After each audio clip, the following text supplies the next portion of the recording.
It is characteristic of Waldorf School that countless children attended who were given medical help by Rudolf Steiner, taking account of the whole of their essential nature to its deepest level. So, இங்கே அதுதான் சொல்கிறாங்க, Waldorf school is a place regular typical children படிக்கிற school. Rudolf Steiner special children பார்க்குறதோட Waldorf ஸ்கூல்லேயும் consult பண்ணிகிட்டே இருந்தாங்க.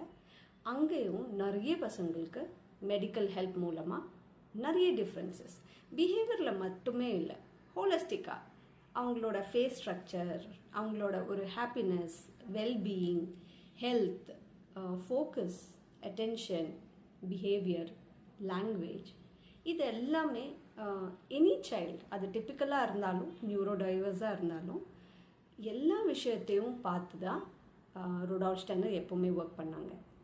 இது எல்லாமே நம்ம பார்த்துட்டோன்னா அகாடமிக் எபிலிட்டிஸ், காக்னேட்டிவ் ஃபங்க்ஷன்ஸ், இதெல்லாம் யூஸ்வலி இதெல்லாம் நம்ம பார்த்துட்டோன்னா டெவலப் ஆகிடும்.